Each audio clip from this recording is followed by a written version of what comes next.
Welcome. Hello, everyone. Welcome back, everyone, to another week of Sci-Fi Book Club, Story Club. Trevin Spencer, hello. Hello. Hi, everyone. Welcome. So we will get properly started on Sultana's Dream, a very interesting story, which has already sparked some somewhat heated controversy over in the Discord. But Sarah, I wanted to see first, how's the writing going this week? Well, thank you, first of all, for asking, for checking in. Hey, Lore Huntress is here. It's good to see you. We're just talking about how our writing is going this week. I'm going to hold up my usual mess of papers. Some of you may know I write by hand. I try to write between 2 and 5 handwritten pages every day. And so this morning I did not write any pages. And that is because I'm trying to get more in touch with when I feel like I'm about to get burned out. And with that in mind, I used to be the kind of person who would write every day and who needed to write every day, or I was a failure, essentially. But I am taking 1 or 2 days off of writing Girl in Space every week. And so this was one of those days. I didn't take the day off really, though, because I did some recording and some other stuff for some other projects. But I had a little bit of a break today from Girl in Space. And just historically, I've noticed that when I go back to it tomorrow, hopefully, fingers crossed, if the pattern continues, I will feel refreshed. I will have new ideas. I will feel invigorated. And I'm really looking forward to that. So how about you, Asa? How's your writing week? Gosh, well, I mean, that sounds great. I love that like delicacy of approach that you have. Girl in Space, everybody, is a really rad podcast that Sarah created. Currently, season 2 being written, but you can go listen to Sarah season 1. Yeah, you can. You can find it anywhere. Yeah. Well, and you have an amazing podcast as well. Yes, right. That if you don't know me, Asa, I wrote a podcast for Audible called 6 Sermons. Hi, my writing week has been good. I maybe need to hear that though, because I am kind of this opposite approach where I'm just like kind of err on the side of that like grind idea. I'm really committed to this notion of volume that like if I write through it, then and generally that works for me, but it's nice to hear that reminder. But this week I've been working on this Weird Wild West story.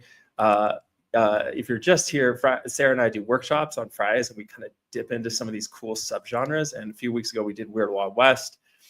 Yeah, so where I'm at is the story I wrote for that, that flash piece I really loved. It had a lot of joy for me when writing it. And other things I've tried recently have been less joyful.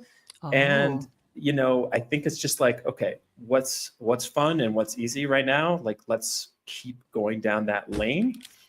And that's what's happening with the Weird Wild West for me right now. So I'm working on a longer short story. It's coming, it's flowing. It's good. What all y'all working on? Like you all put in what you're working on. And in the meanwhile, Sarah, let's start talking about this story. All right. I want to go back actually to one thing you said.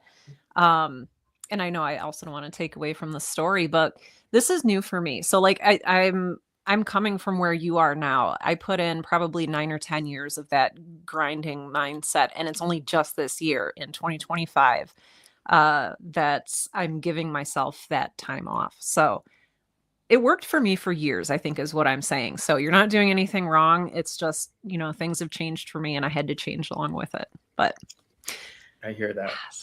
Yes. Hello, Narrative Vault. It's good to see you. Good to see you back, Narrative Vault. Yes. Okay. So today's story, it's called Sultana's Dream.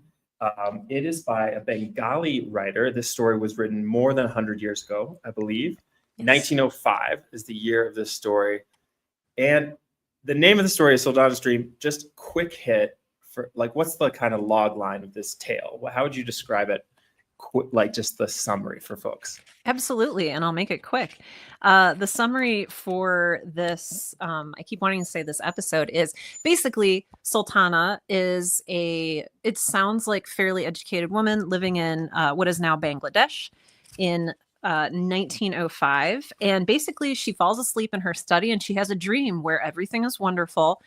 And this is because as a woman, she actually has rights and she can walk around and not observe purdah, which is the covering of the face and body. She can be out in the street walking around. And this is because she has woken up in what is called Ladyland.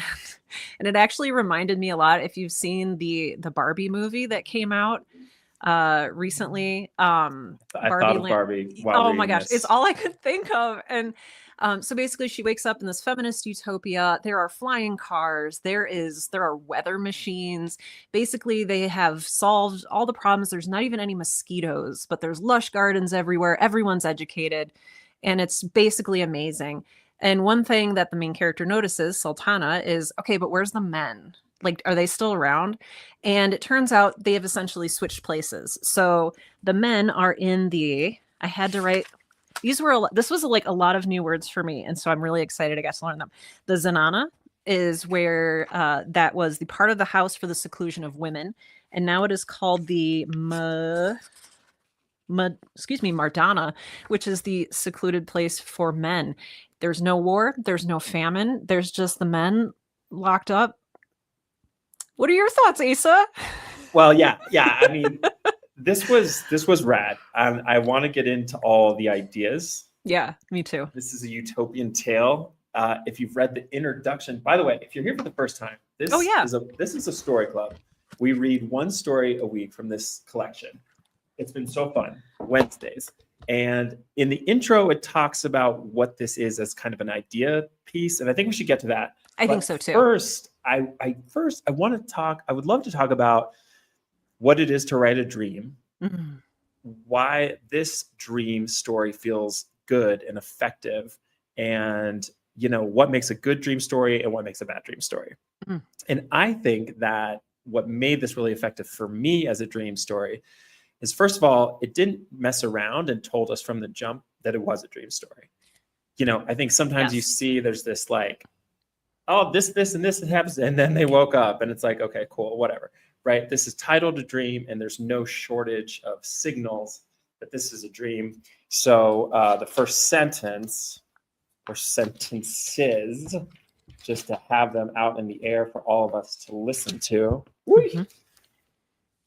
You good? Is the following. I'm good. Okay, because I was like, I have it. Here we go. One evening, I was lounging in an easy chair in my bedroom and thinking lazily on the condition of Indian womanhood. I'm not sure whether I dozed off or not, but as far as I remember, I was wide awake.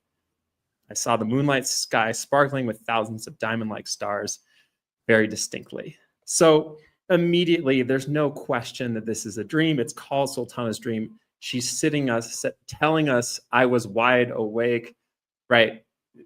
Just the sort of back and forth of this. And then throughout, there's this constant, like, is what's happening real? Is what's happening not real? Even the other woman, even the sister Sarah figure is not always credible. And I love the fact that the story never identified itself as like solid. Right. That no matter what, there's something loose here. And yes, we're presenting a clear idea-driven vision of a utopia, but like we're also in this like loosey-goosey like dream space. And like there's no real message here because we're in a place where something that firm doesn't exist.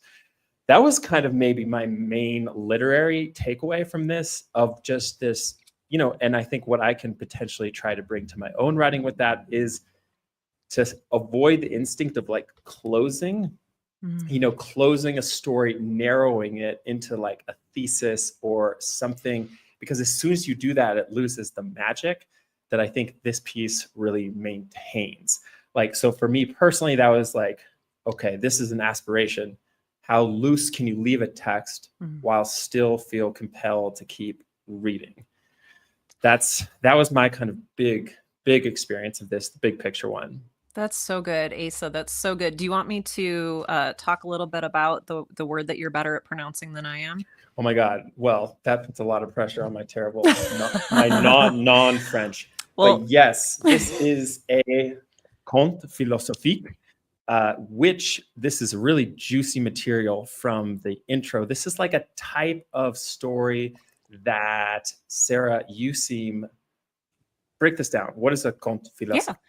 It is essentially a philosophical story or a fable of reason. So basically, it's like Aesop's fables, but without the animals. Or maybe there could be animals. We don't know. But basically, what it is a container for a moral story. And it's very clear about what it is. And I mean, Asa even read that first sentence, and it's like, yep, I was here. This is a dream. And it gives us a container. And I think Asa, that's why it was so interesting when you were talking about it gives you room because it's a container, but it does in admitting upfront what it is and why it exists. It gives us room to explore ideas. And so this does not have your normal narrative structure. This is not, getting from point A to point B. This is not the hero's journey. There's no hero because they're all locked up. No, I'm kidding. There's no journey really. There's just an observation of this society. And I didn't think I would like it as much as I did. I am so much a story person and a character person, but you are absolutely right in that it was so compelling. And I would love to take a look at why it was so compelling. And I don't know if that's because the whole story was set up as a debate, as a dialogue, and if that's just what kept me going, or if I was so drawn in by the character of Sultana.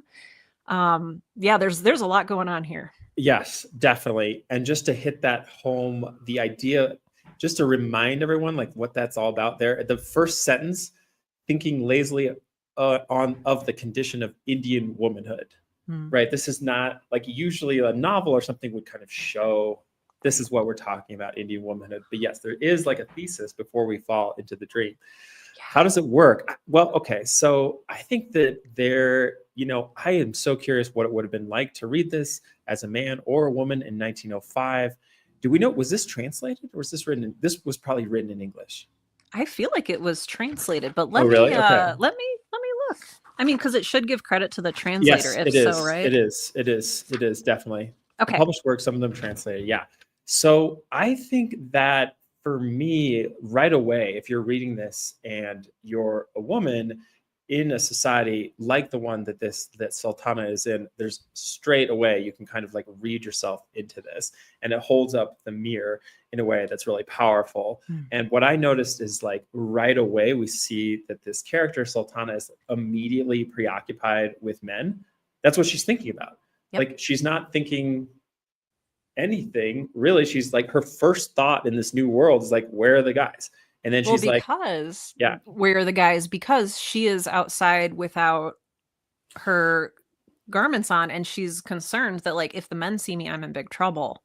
Like, so I don't know if like that would be a reason. I did not mean to interrupt you, but like if that's the reason is because that's your baseline. Your baseline is preoccupied with men, with keeping myself out of the vision of men. And when there are no men, it's like, well, what am I supposed to do? What am I supposed to react to? Totally. Yeah, totally. And I think like as she goes through, like she keeps raising all these objections, all these things that she's been taught. Well, men are stronger. Well, like who's going to do the work? Just going through piece by piece by piece, all the things that women of this time presumably have been told again and again and again. And the story just like shows us in painful detail, like how deep these thoughts are, in her. And then what we have here, this is a utopian story. So, if you read the story, you know what happens. She's in this like dream world where everything is great, particularly in the sense of gender, where women are the leaders, etc.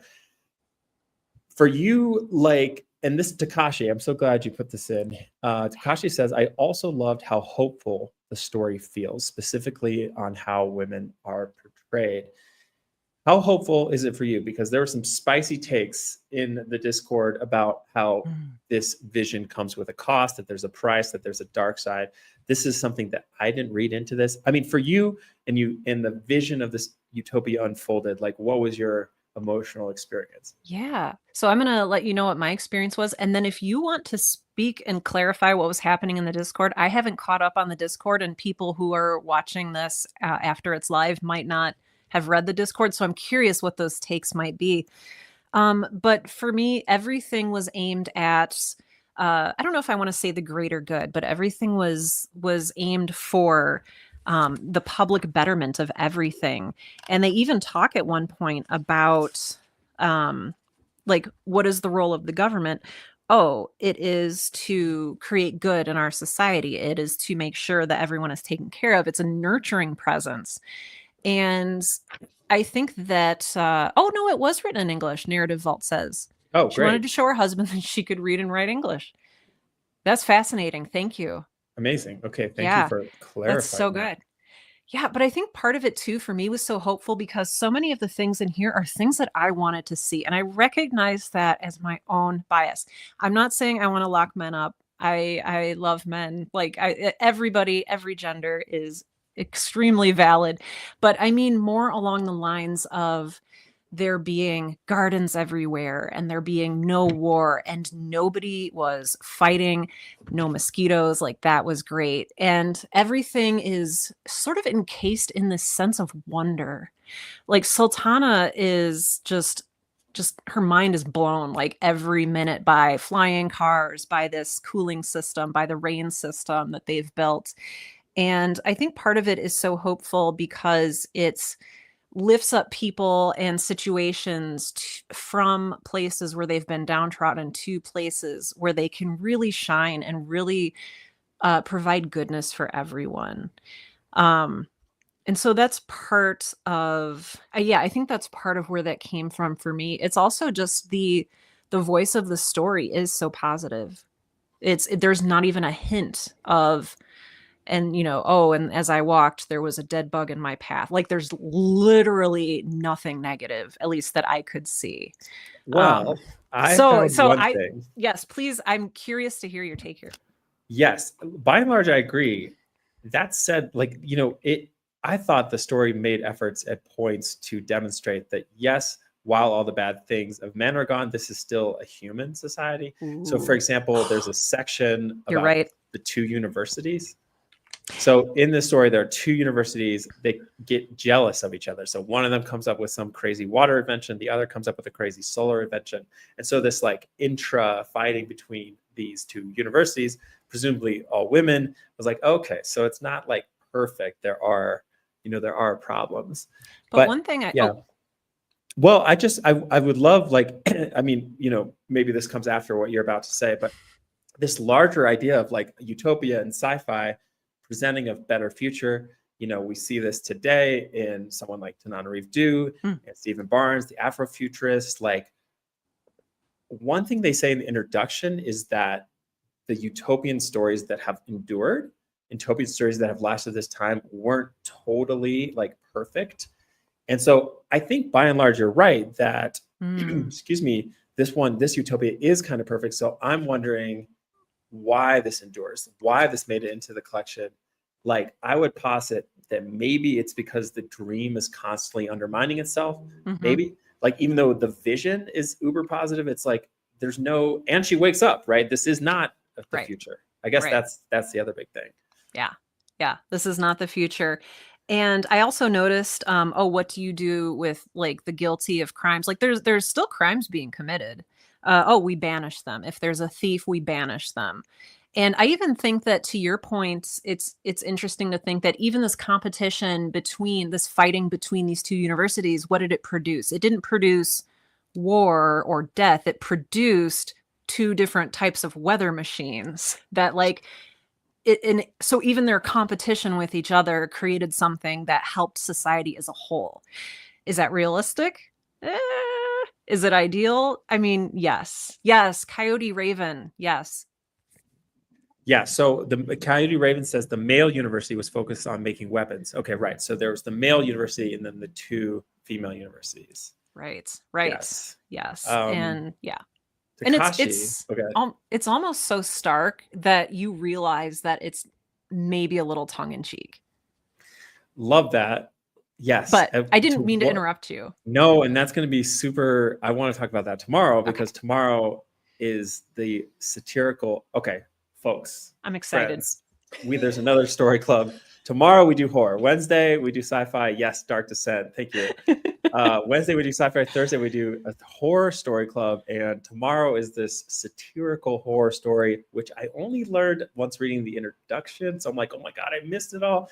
So yes, I'm curious to what extent that is apparent in this text. Is there tongue-in-cheekness? That is interesting. I want to go to everyone, to Kashi, but it's not like a traditional utopia where there is a price to be paid. Conflict will always rise because that's part of human nature. Yes, I agree. I think so. To your point, Takashi, the stories, I'm thinking of The Ones Who Walk Away from Alma by Ursula K. Le Guin. And then what's the Shirley Jackson one where somebody gets stoned every year? The Lottery. The Lottery, thank you. So those are maybe the type of utopias that you're thinking about where, oh, it can be, everything can be perfect with one horrible exception. So this doesn't even have that horrible of an exception. Or like The Purge, where it's like, everything's great. And then one night out of the year, everyone murders each other. So there's not that really explicit price that's being paid. Okay, yeah, that's actually really interesting because the price maybe is just that she wakes up and it's not real. Ooh. Right. And it's just like she saw what could be but isn't. And that's actually really cool because that is real. Like we all have a dream where it's like, oh, we're back with our ex, or like, like, oh, the house didn't flood. And then we then the pain, the price is the return to reality.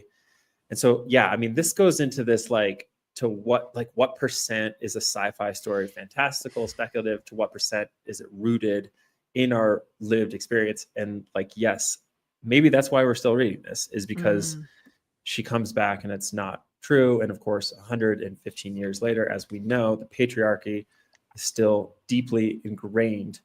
Okay, this is a cool thought, Coyote. I'm so glad you put this out. This is Coyote Raven. The men aren't even mad to be in the house. They are voluntarily staying inside.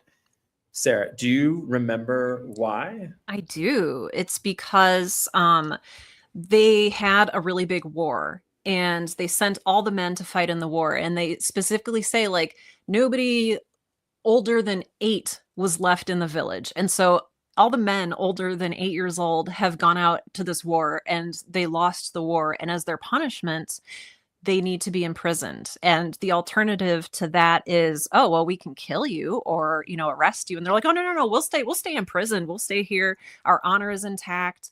So all we get to do is and it even says they're relieved to stay indoors. It specifically says, oh, they sounded a little relieved that they didn't have to go out and face more consequences or atone for losing this war.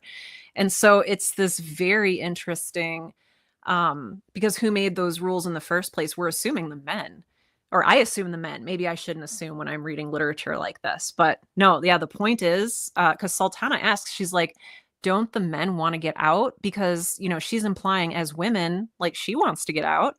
That's human nature. We want to get out. And why don't these men want out? Oh, because there are some oddly self-imposed consequences. At least that was my understanding. And please correct me in the comments if I'm off, but that was my understanding. Coyote Raven, it seemed like you really read this closely. I'm wondering if what Sarah said just now mirrors your interpretation. Takashi, there is also something interesting with the meaning of the title of the story. It can have a double meaning. Right. Dream as in the dream utopia and an actual dream at night. Yeah. I think that's what you mean, Takashi. That's interesting too. And, going back to what we were talking about before is, there's no quote unquote price to pay. And then you suggested the price was the fact that this is not our reality. This is a dream. And the price is the gulf between the dream and the reality. And it's there is nothing in this story that suggests how to make this happen. The conditions in the story are pre-existing for this utopia. Sultana is monarch, Takeshi. That's actually helpful. I did not know that. Amazing. I'm so glad you're here, Takashi, to clarify that. Okay, right. Right. And she is right. She's the monarch. Okay. That's a Interesting. great, Yeah. great. All right. Narrative vault in the mix. What about the price the men are paying? What happens to the children? Right. Okay. I think to literally answer that, the children are being raised by the men. Mhm. And by and large, it seems like the men are okay with this new reality, right? Yeah. And it's funny because the men cook, but also she makes a point to say, we've renovated kitchens and now women love to cook, but they only cook when they want to. Like it's I'm here on page 14 in our anthology. Um, let's see. The gentlemen are kept in Madarnas to mind babies, to cook, and to do all sorts of domestic work. And then she immediately goes into, and cooking is so easy that it's simply a pleasure to cook. And so they're cooking for each other because it's fun. And the men are cooking because they kind of have to. And so, I mean, that is maybe a reversal of what was going on at the time. But I thought that was very interesting as well. Definitely. So, Sarah and I started Story Club to get better Mm. as story writers, as speculative fiction writers. Sarah, what else from your point of view as a writer do you think you can learn from this story? Tricks, strategies, things like what felt like, oh, that's cool. I should try that. Yeah. Let's see. And I kind of want to, should we talk to Narrative Vault's question real quick? Yeah. Won't the men want to get out later? And I feel like I made a note here in the margins because I had that same question. And that was the question that kept lingering for me is like, they talk about men being more violent and more aggressive. Like, aren't they just obviously going to fight their way out of, their seclusion? And I want to say, I'll let you look for that passage. I think yeah. it's Oh, here. notable. Yeah, go ahead. No. Please continue. Well, yeah, the absence of any, nothing happens in the, presumably this Ladyland has been around for at least some period of time. And to date, there's been no rebellions to quell or anything like that. Yeah. What did you find? So what I found is, so Sultana asks of the person that she had been calling Sarah. So the men never try to come out of the Zanana. Oh, yes, they want to be free. Some of the police commissioners and district magistrates sent word to the Queen to the effect that the military officers certainly deserve to be imprisoned for their failure, but they never neglected their duty, and therefore they should not be punished, and they prayed to be restored to their respective offices. But Her Royal Highness sent them a circular letter intimating to them if their services should ever be needed again, they would be sent for, and that meanwhile they should remain where they were. Now that they are accustomed to the Perdas system and have ceased to grumble at their seclusion, and then they kind of go on from there. And really, they're saying like, oh, the men don't want to fight anymore, and they're just really enjoying hanging out. At least that was what I got out of it from this. Me too. All right, Laura. Okay, good. Laura, so nice to see you, by the way. Yes. It seemed to me as though the men gave up. They requested to be released, but the Queen told them they would be sent for if they were ever needed. It said they got used to it and stopped, quote, grumbling. Right. So it became the new normal, which I think is like, kind of consistent with oppressive systems. Is that like that when that's the water you swim in, you don't know that you're in water, So I think that's a good observation, Laura. That's great. Laura, I'm curious if there was anything in here. I know, Laura, you're a writer. I'm curious if you saw anything that was stuck out to you that might impact your writing. But Sarah, was there anything else that you want to talk about on that front? Yeah, there was. And this goes back a little bit to how we started the discussion. You were talking about the structure, I'm going to say it wrong, conte philosophique, something. So we can run with that. We'll just pretend I said it correctly. And that is that within this trope, there's this trope of like, oh, you want to make sure that when you're writing that you don't end your story with, and it was all a dream, right? There's a trope. And it made me think about why that works in this story and it doesn't work in other maybe more modern ways of storytelling. So first of all, it's established that it is this structure. So it's kind of more acceptable that it's a dream. However, I think you had such a great point when you said that the very first sentence tells you it's a dream, because what we're talking about is expectation and how those expectations are met or not met by the story. And I think a lot of times when you have a story that takes place as a dream, we say, oh, don't do that, because what happens is you end up tricking your reader and that makes them feel bad, like Yeah. in the most base sense. The expectation is, oh, I'm going on this adventure, oh, I'm rooted in these stakes, I'm rooting for this character. And then the end, and when you say it was all a dream, we've been tricked into identifying with something that's not real. We've been tricked into caring about stakes that weren't really there to begin with. And it's a gross feeling. It's a gross feeling. I don't know if you saw the fourth Twilight movie, as I did. I did.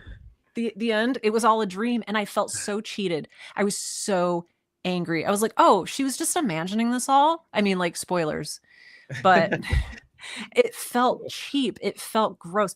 And so I think it's a balance here, Asa, to your point earlier, and that is, if you want to have something, like if you want to pull the rug out from under someone's feet, do it in a way that makes them not feel like they're tricked.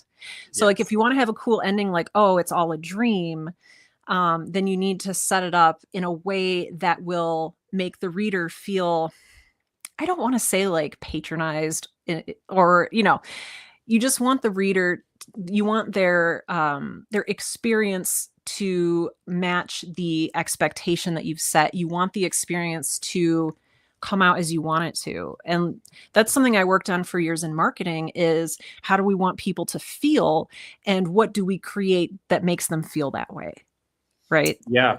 So Yes. the opposite of that is getting tricked.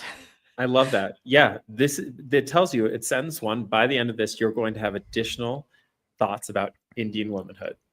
Yeah. Lots of amazing comments coming in. Okay. Yes. Takashi admires the use and mastery of dialogue. The theme and world building is woven throughout the conversation. I think you're totally right. And this is where this feels elegant. This is where this feels like something we still read. I felt this too. Yeah. There's just like, every little paragraph kind of takes us through it. There's not like a hard argument, even though that's what it structurally is. Yeah. Lore. So moments ago, if you're just hopping in, I asked Lore, a writer, what kind of things that they might learn from this story. This is what Lore says, Lore Huntress, perhaps to incorporate the views of both parties. It would have been interesting to see how the men truly felt about it, and also how dynamics within family units changed in more detail. Perhaps to incorporate the views of both parties. It would have been interesting to see how the men truly felt. And that's so key. Yeah. What do you think, Sarah? I'm sorry. I feel like I'm just like all over the place, but I get really excited about stories, which is why I'm here in Story Club. It's really interesting that we're just supposed to go on the word of what the women say. And that's like, oh, the men are happy. They like it in there. Because guess what's going on in real life? On the other side, the men say like, oh, the women are made for this. They have smaller brains. Right. Yeah. They don't want to be outside. We really have no idea. Yeah. And so, it's like, if this had been, if we're coming into the man's world, what do we think? Oh yeah, they're happy. That's where they want to be. That's where they're. I love this. And this is kind of cool because it, Barbie, it just briefly referenced the Greta Gerwig film. We do see both sides. And yeah, it's kind of a bold move to completely exclude part of it, which again, I think is like part of this undermining of the story, is undermining itself. It is. And almost like that's what gives it its strength, because it's presenting this utopia. But like every place of the story, it's like, okay, yeah, maybe. Lore agrees with you, Sarah. Exactly, Sarah. She echoes this swell Barbie movie. Barbie keeps going back up. Yeah. Okay, Lore Huntress. You want to take this one, Sarah? Yeah, Lore Huntress says, sort of like gaslighting the protagonist received in the Yellow Wallpaper. So the Yellow Wallpaper is a feminist work, and I'm not going to be able to tell you 100% about it because it's been a while, but it's by Charlotte Perkins Gilman, I believe. It was written in the I want to say the mid 1800s. And it's basically about this woman who is kept in a room with yellow wallpaper and eventually goes insane because she's not allowed to leave the room. And she just obsesses over like peeling the wallpaper off the walls. And it's like so poignant and gritty and grotesque, but she's told that, it's for her own good. So I hadn't made that connection, Laura Huntress, and I really appreciate that. And if there's anything else I'm forgetting about the story, because it's been probably 10 or 20 years since I've read it, let us know here in the comments. I would love to hear more of your thoughts. Yeah, shout out Story Club and all of you being here, just dropping the yellow wallpaper in the mix with confidence, such expertise in this group.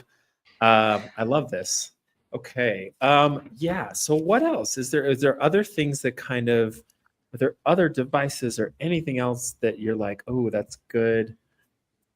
Well, was there anything for you that stood out, like especially as you move forward into your writing for the rest of this week and the beginning of next week? I mean, is there anything that you talked about a feeling of expansiveness, but was there anything else that you really appreciated that you'd like to take with you?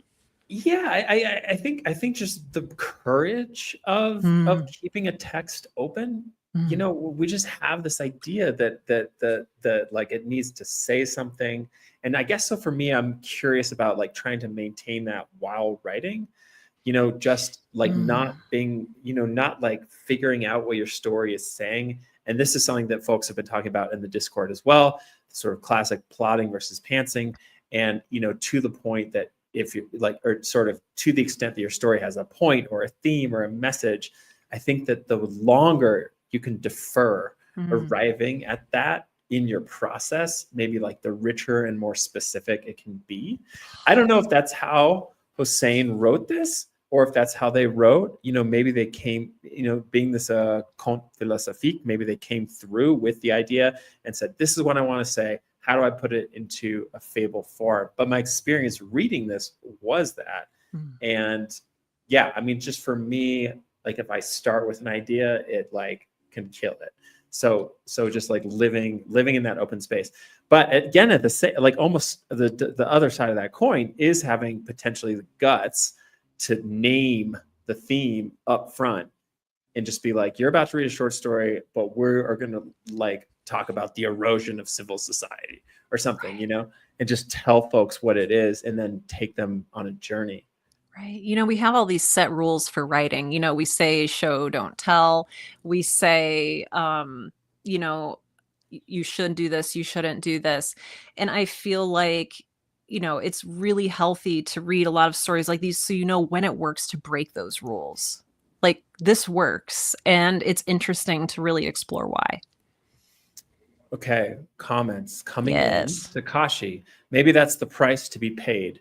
We will never truly know the nuances of how minorities truly feel on an oppressive situation. Yeah, Yeah. Yeah. Because it's so much easier to assume that they're just happy.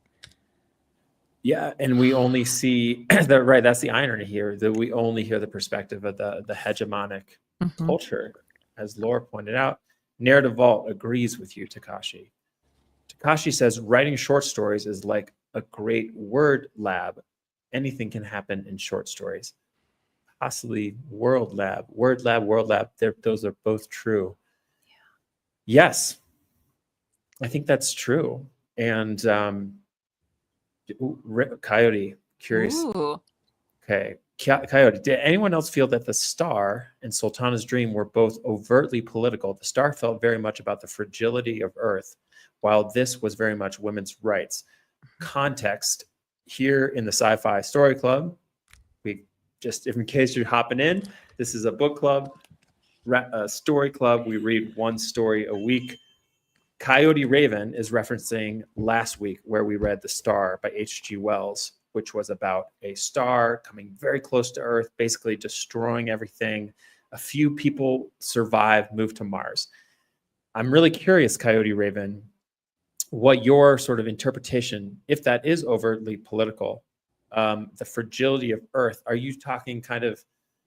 I would love a little clarification there on the how that's political versus kind of cosmic. Mm. because I think definitely we can say that Sultana's dream is explicitly political. It's an assertion of the fact that women do not have rights in contemporary society. We see the level of oppression by seeing this utopia.